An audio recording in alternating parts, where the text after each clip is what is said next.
I'm Chris Luzniak, And I'm Rob Byer, and this is the Debate Math Podcast, the show where we redefine what it means to debate in mathematics and education. where multiple sides of ideas are explored, evidence matters, and we all grow and learn from hearing each other. Because the world and our classrooms are not binary. So let's dig into this month's debate.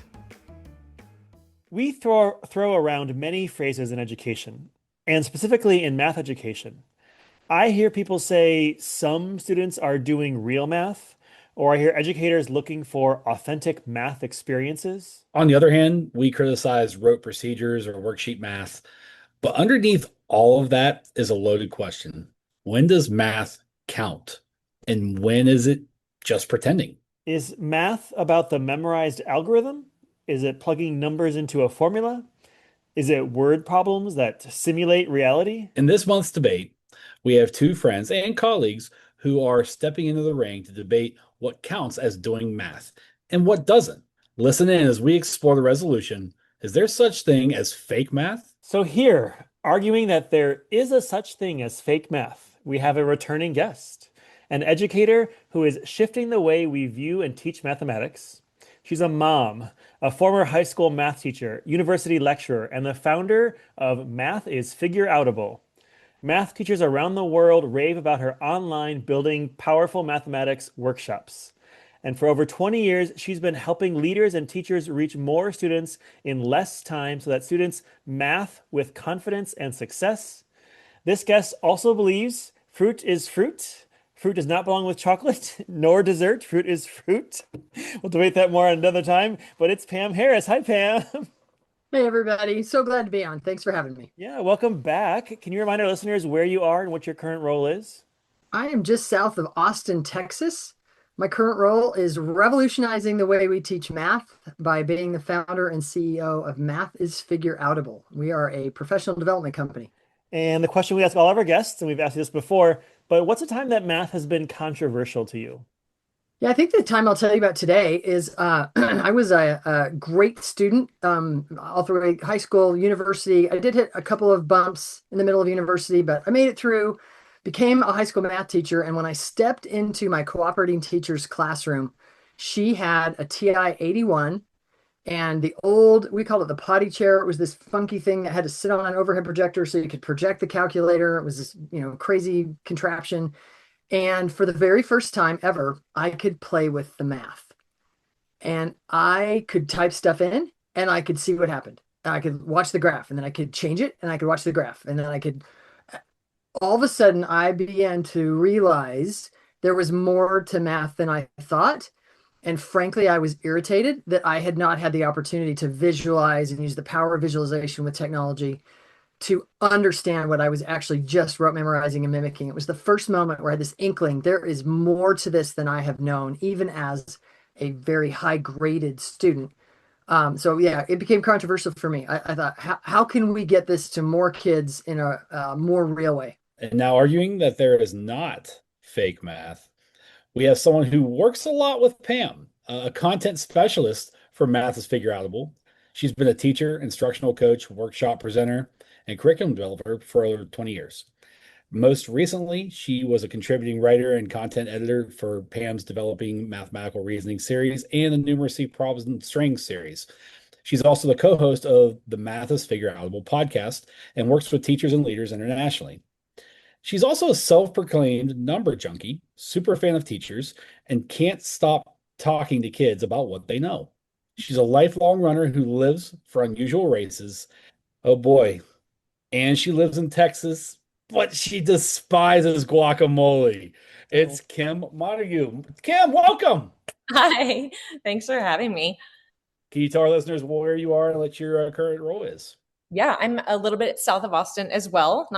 Not quite as far away from Austin as I maybe want to be, but it's nice enough to be close to the city to get to do cool stuff. But we try to avoid the traffic. Pam and I both do. I am an independent contractor, but I've been blessed to work for the last 14 years with Pam at Math is Figure Outable. I spend most of my time working with our members and writing content, presenting, doing all kinds of projects. And we ask everybody, Yeah. when did math first become controversial to you? I don't know that I could think of a time that math itself was controversial, but I could think of a time where math teaching was controversial. I hope that's okay. It's been quite some time now, but I was working as a math coach on a campus, and I was gaining a lot of traction with teachers. They were excited. They saw their kids making gains. We were making some shifts, but there was one teacher I was really having a hard time connecting with. She saw the growth in the students around her. She was saw the excitement of her colleagues, but she just was not interested in making any moves. And that was really controversial to me because I could not understand why you would see the excitement around you and see kids really mathing and not make any gains, not make any moves. And so I think, I learned a lot in that moment because I felt like, in retrospect, I probably didn't give enough onus to what was happening in her life, and that not all people can make the moves at the same time. So that was controversial for me as a teacher and coach. Wonderful. And with that, let's get into the debate.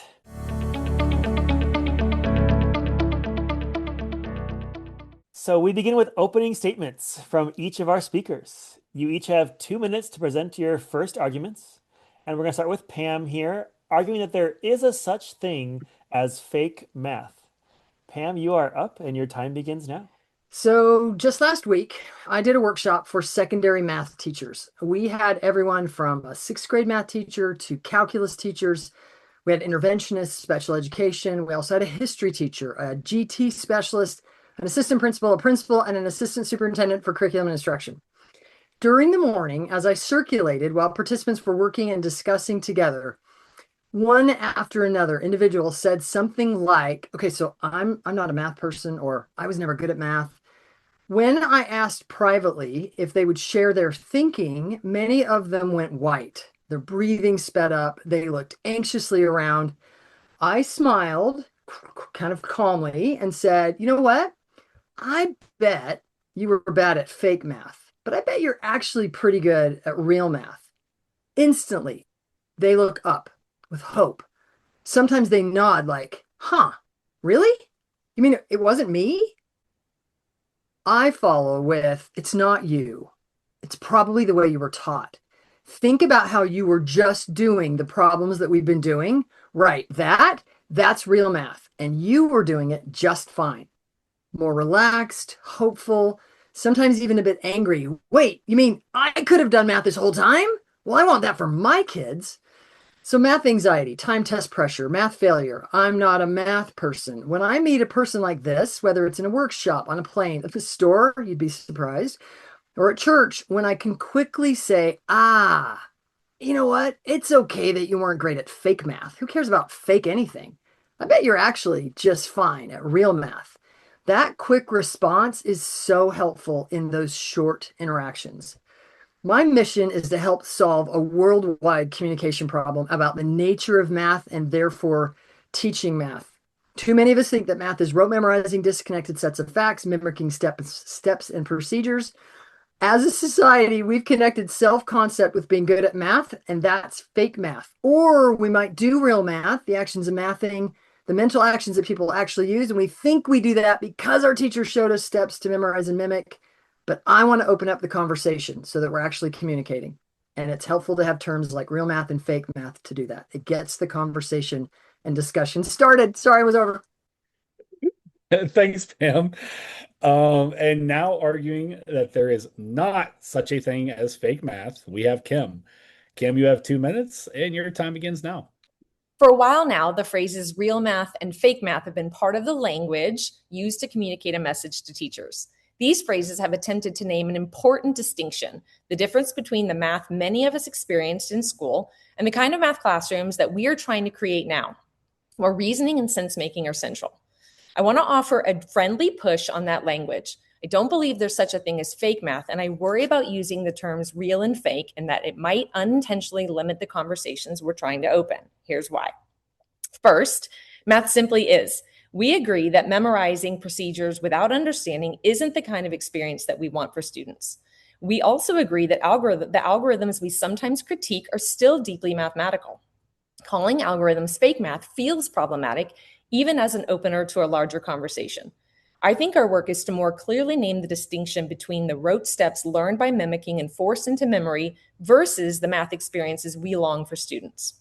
Second, the words real and fake could be seen as promoting a binary way of thinking about mathematical content and pedagogy. Suggesting that some math is fake could raise red flags and confusion for teachers who are already attempting to understand mathematics and teaching. Instead of labeling types of math, we might describe the kinds of thinking we value: reasoning, modeling, and noticing patterns, which shifts the conversation away from labeling. Finally, while fake math may grab attention, my concern is that it might also spark defensiveness. A teacher who spent years working hard to reach students might hear that phrase and feel dismissed. I know that's not the intent. Our shared goal is to invite teachers and leaders into a richer, more vibrant, and more accessible experience of mathematics. If our language prevents teachers from hearing the greater message, it's worth reconsidering. I believe that we're aligned on what we want for teachers and students. My claim is simply that replacing the phrase fake math with language that's more precise and invitational will help bring more people into the conversation and ultimately closer to the vision that we share. Right at the 2-minute mark. Perfect. Awesome. So I'm hearing great stuff from the two of you already, and both of you, like you said, like you said at the end, Kim, you both want what's good for students, and you want good teaching to happen. Like those, there's a lot of commonalities. So we're not at extreme odds here. But I want to start with just this word fake math. I want maybe Pam, can you dig in a little bit deeper? Well, what you mean by fake math? Is it like the task itself? Is it the way people are doing the math, like the actions? Like what part of it or what thing specifically do you lump under that category? Yeah, and I appreciate the fact to get into a more nuanced conversation because I think using fake math and real math is not very nuanced and could send potentially messages that aren't the ones that we mean. It is a quick way to start the conversation and get kind of some instant reactions. When I am talking to somebody in the moment and I have a very brief amount of time, I'm either way or a longer, more nuanced conversation. I'm not talking about the mathematics itself. So I'm not saying that somebody created math that isn't consistent and it isn't interconnected and that it's off somewhere, that it won't work. That could be a definition of fake. That that's like some trick that really isn't based in reality. I don't mean that. I really am much more referring to the mental actions that people are using when they are mathing. Kim used the term mathing a minute ago. We as a group, we have gotten much more nuanced and began to use early on. We use the word mathematize.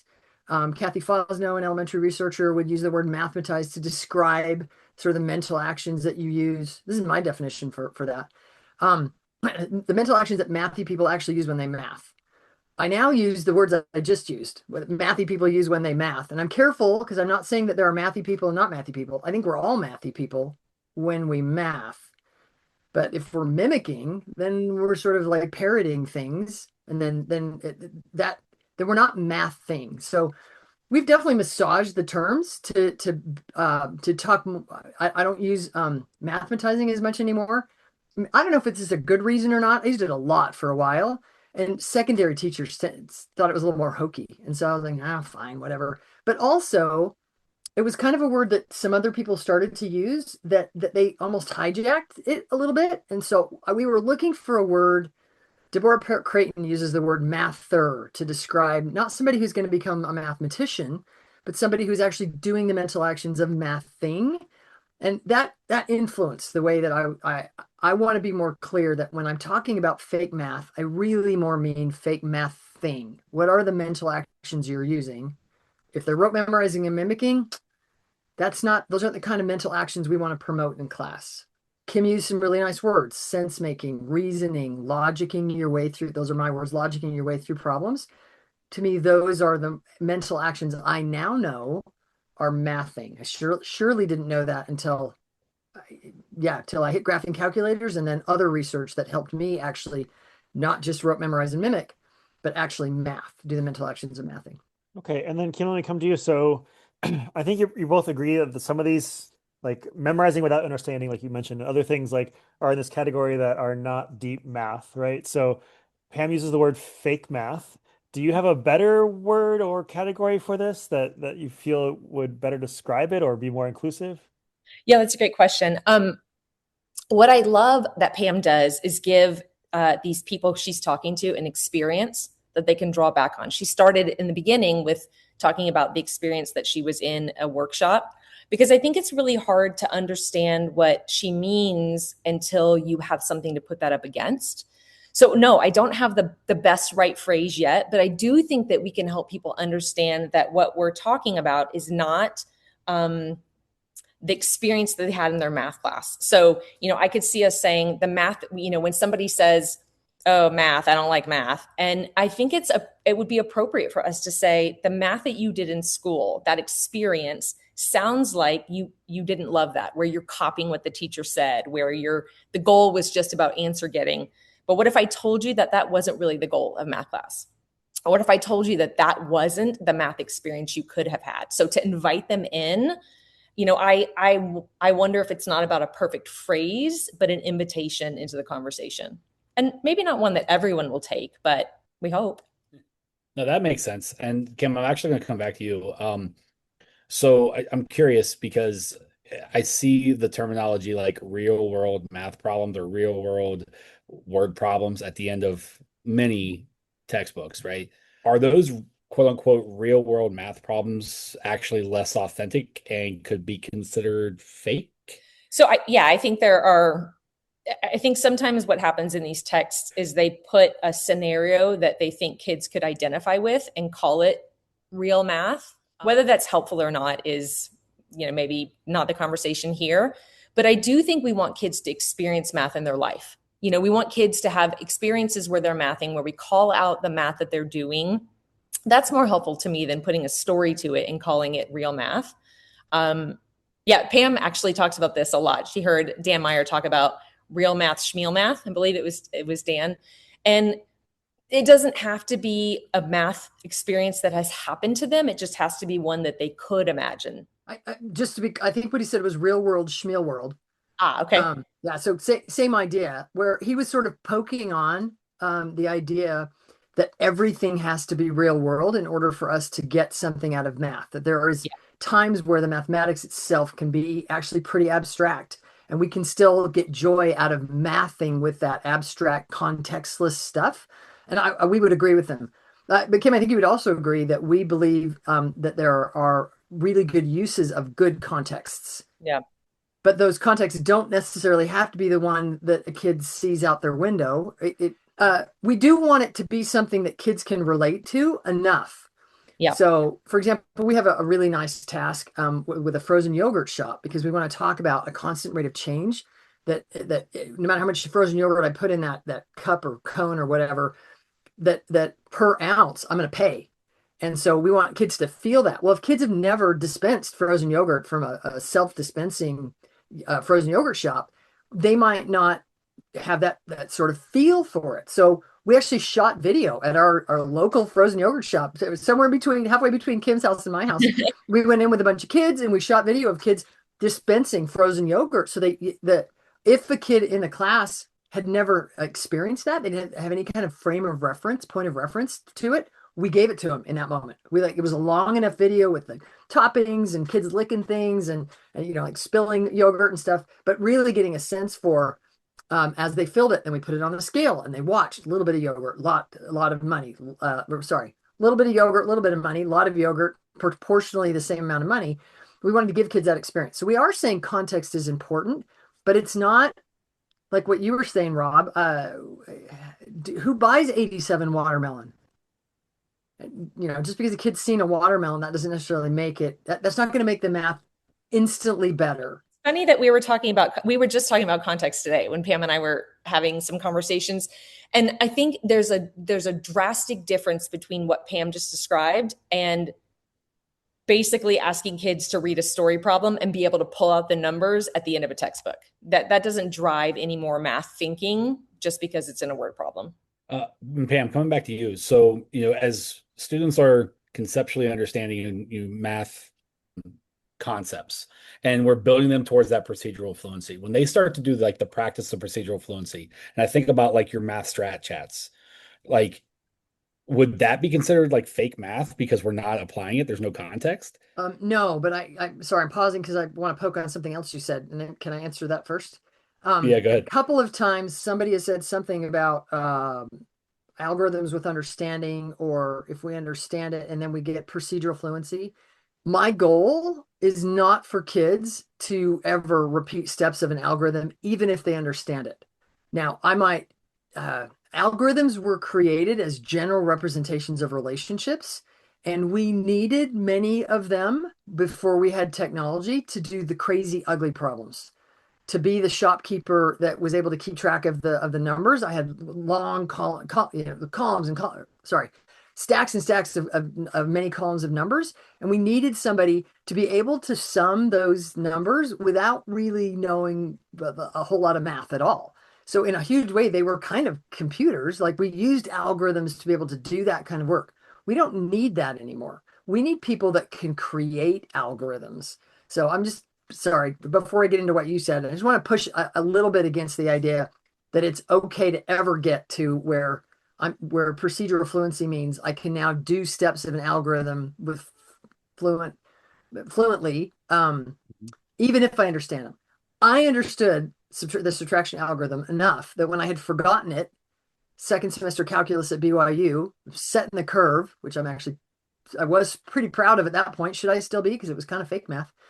I hadn't subtracted for a very long time, and all of a sudden I had to figure out somebody's age. And I remember where I was to this day. I was on the quad, and somebody had been born in 1959, and it was 1990, and I had to figure out how old they were. And this is how bad I was at real math. I literally said, this is a problem. This is a context. There's your word problem at the end of the chapter. I said to myself, okay, I got to figure out this guy's age. I know how to do that. That's subtraction. Oh man, 1990, 1959, drew the line. And I said to myself, I can picture in my mind little crossy outies and ones. And I retaught myself the subtraction algorithm so that I could solve that problem. Now, many of you are like looking down on me right now. You're like, really? We're listening to this person who, when they were in college, they thought that that's what they had to do. You didn't just count up from 59 to 90? No, because I literally bought into the myth that math was rote memorizing disconnected facts and mimicking procedures, and I did it the right way. So I pushed back on that whole. I wish we didn't have procedural in the fluency at all. Do I want fluent problem solvers? Absolutely. I don't want them fluent with procedures. I want them fluent with mathing. Okay, so I'm going to admit I forgot your question. That's okay. And I think that's a whole other debate where we could talk about like the idea of procedural, because I don't know if I would have thought it as procedures. But I would have thought it like when I think about your math strat chats and how would I solve those problems in like a different variety of ways. Like Nice.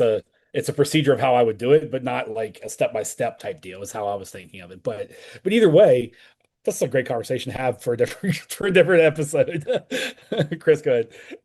Yeah, I hear what you're saying, Pam, and I just I think about like students who, in quotes, are successful at math, traditional like math classes, right? Who do things maybe quickly and it comes maybe easily to them. Students even in college classes that are more procedural focused and they're pretty quick and good at that stuff. Maybe some college professors or math teachers might feel like they're good at math doing something that is kind of like rote and procedural. So are you telling these people that they've been doing fake math their whole life? Like, is that doing harm to the math community by just telling everyone they're doing fake math? I mean, it's almost like asking, crud, what is that show called when he wakes up and realizes he's been behind the TV show the whole time? Truman Show. Yeah. Do we leave him? No, I didn't actually see the show, so I only know the premise. So you might say it didn't end that way. All I know is that like do you tell the Stepford Wives person that they're all mechanical, or you just let them go crazy that they're in the Spoilers. spoilers? I'm trying to tell the world that if you were fed that math is about rote memorizing and mimicking disconnected sets of facts and mimicking procedures, those are not the real mental actions of mathing. And so yes, I want the world to realize that we are not having a good conversation about how to teach math better because we have different perceptions of what it means to math. And until we can get at what it actually means to math, what the mental actions that mathy people use, then we're going to continue to have conversations about whether it's better to direct teach or inquiry and all of those the people who call themselves the science of math. I will politely suggest, have been doing fake math. And what they are recommending that we teach, that if you teach the way they are suggesting, that kids will magically be doing, I shouldn't say magically, that's not giving them their due. They are recommending ways of teaching that will help kids do fake math better. And I don't disagree with that. I think they have good hearts. They want to help kids do it better. And their goal is to get kids mimicking procedures better. And if we can get them to rote memorize disconnected facts and mimic those procedures, here are ways to do that better. That is what they are advocating. I don't think we can have a conversation until we can actually agree what it means to math.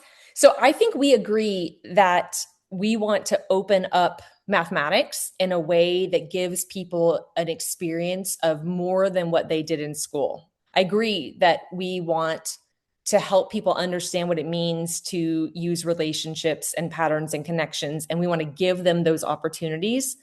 My concern is that calling what they're doing with algorithms fake math is that it tunes them out to the conversation and the experience that they might not realize is a thing.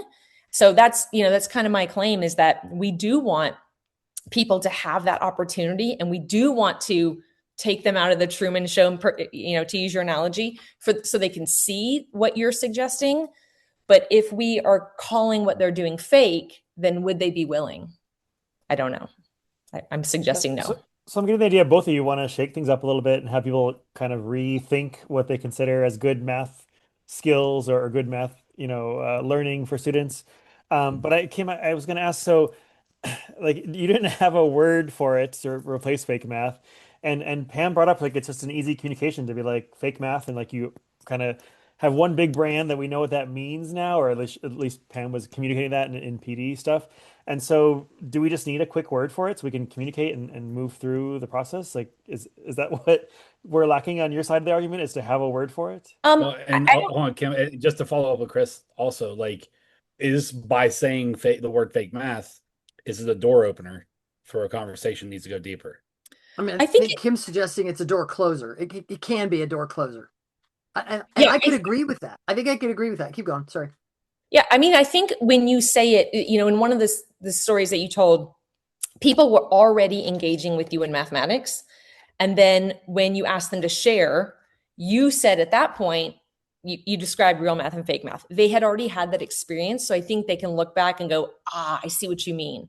My concern is that, I love the fact that we want to engage people in some way. And sometimes, you don't have a lot of time. You need something pithy. I think we could work on it, what the replicated, what the phrase is.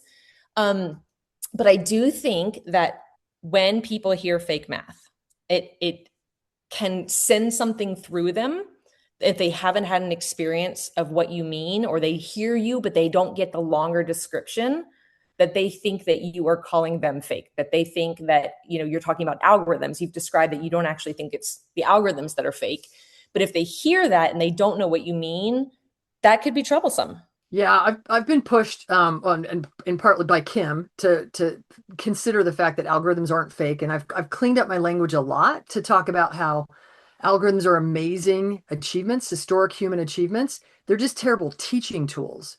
We've thought that if we showed kids steps of an algorithm, some people can see the teacher saying, here's how you subtract, you borrow, you get the sugar from next door, or whatever, regroup, whatever the terms are that you use to teach people the steps of that, or long division. Like, pick your algorithm that you're going to do steps of, writing the equation of a line, dumping things into variables, and just like plugging and chugging, not really understanding what's going on at all. They are amazing human achievements, general statements of relationships, but they're terrible teaching tools. When we've shown kids those steps, there is a small segment of people that can see those steps and see through it and pick up mathematical connections and relationships and use them to logic their way to answers. And I think they think that because that's when they made the realization, they think that's the best way to teach, because they were in the classroom and the teacher showed the steps, but other things occurred to them. They're like, well, that's the way you do it. So I think there's sort of two possibilities here. We have teachers who were like me, who just believed that math was about rote memorizing disconnected facts and mimicking procedures. So then they go forth and teach that way. But I think we also have people like Kim. Kim, you can tell me I have this wrong, but that when you saw steps of algorithms, for whatever reason, and I'm jealous that you did, you were able to sort of see through them and pick up other relationships and patterns, and you played with numbers.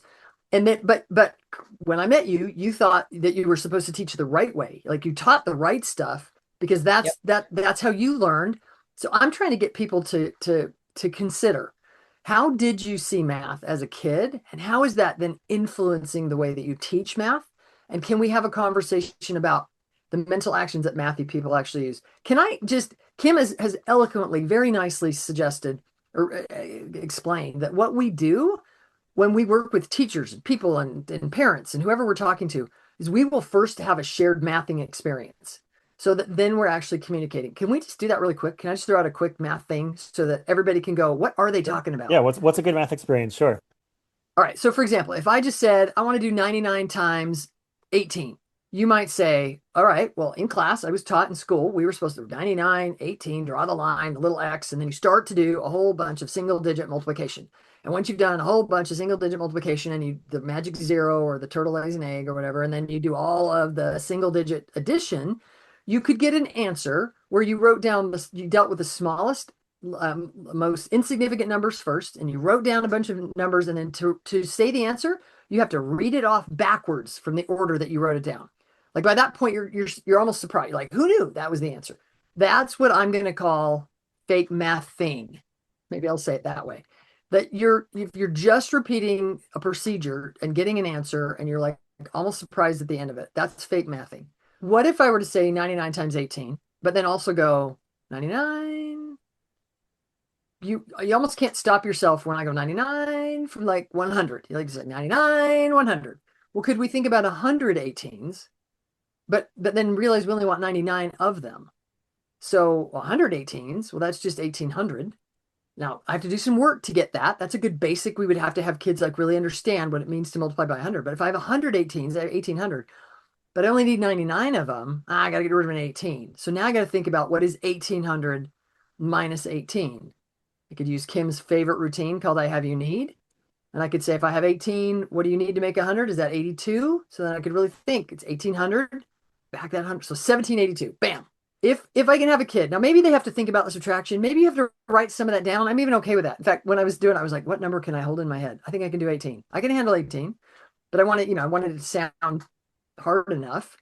But now we could do 18 times, or sorry, now we could do 99 times 82, because I could say 99 times 82. Now that I've already figured out the partner of 82 and 18, I could do 99 times 82, 199. So I could do 100 times 82. That's 8200.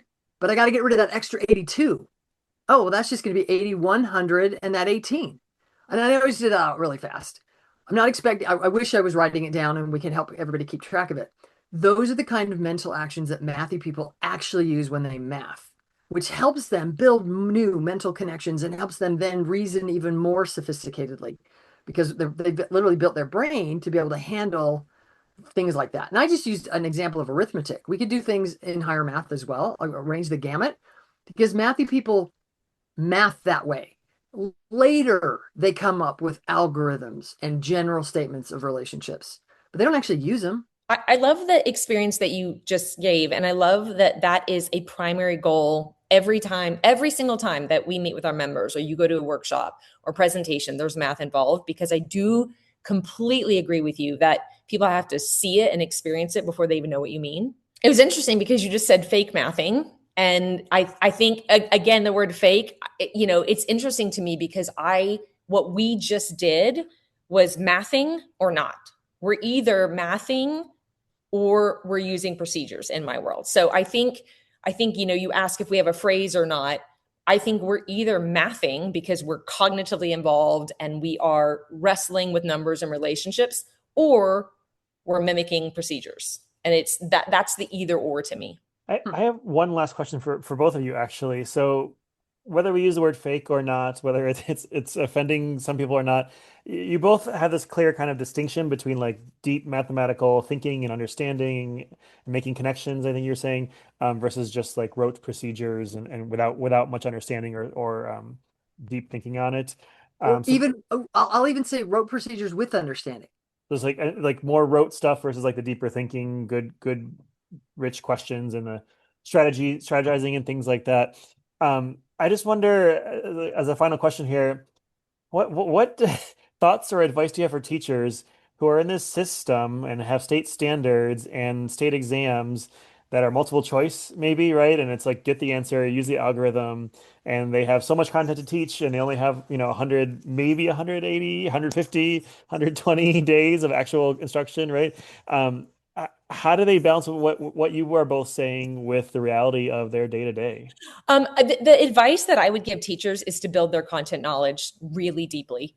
The more deeply that you own content, the more that you can see ways that you do not have to use algorithms. And I think that's the kind of thing is we see in our coaching program that teachers will come in and say, well, I can see how you'd use it there, but not there, there, but not there. And as we see them time and time, grow, then they're able to say, oh, I see how I can weave this in. Here's how I could see, weaving this in. And so as they get stronger with relationships and strategies, they're able to see more and they're able to connect more things. And it doesn't feel like these series of skills that they have to teach their kids. We really love rich experiences that draw in a whole bunch of stuff at the same time. And then it doesn't feel so disconnected and a new skill every single day. So I'll quote Kim because she said, so we have a limited amount of time. I'm going to try, I'll quote part of it. I'll put some things around it. We have a limited amount of time as teachers, and we do have to teach our standards. And we're not suggesting that you don't teach your standards. We actually suggest that we are teaching your standards as they were actually meant to be taught. And kids will be getting better scores on tests, not worse. That if you were to think of all the time that it takes, and we could pick a grade in an algorithm, but I'll just take fourth grade in the long division algorithm or fifth grade, depending on what state you're in. All the time that it takes to get kids good at rote memorizing and mimicking the steps of that algorithm, and this is the quote on Kim, take all that time and let me wrap it up like a present and hand it to you to use to teach mathematical reasoning. Because every teacher knows that it takes a while and a very long time for most kids to get good at many of the algorithms. And we have to do it over and over, and we have to give them like interleaved practice, and it has to come back, and or they're going to forget it because they've got it like that. That should be a moment where you're like, if they're going to forget it, do they own it? And what are they owning? Just a procedure they don't understand. If you are in a state where, and in a grade or a content level where you have as a standard that says your students will use strategies and algorithms to solve, and I'll just use division problems. And that's your grade level standard. Well, first of all, if it's not your grade level standard, don't teach it. I'll just say that flat out. Don't teach it. Get your kids reasoning using relationships and connections to solve those kinds of problems, build their reasoning. We have a free ebook we'd be happy to give out that lays out what we think the major numeracy strategies are, and the models to use to have kids really build those. And if kids are doing those, give me any problem that's reasonable to solve without a calculator, and kids will be able to solve them as efficiently, but most of the time more efficiently than an algorithm.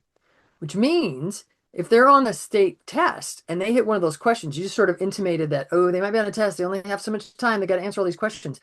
If you think about the distractors on a high stakes test, it is where the test writers go, what will kids do to solve this problem? And what are the top 3 ways they're going to screw it up?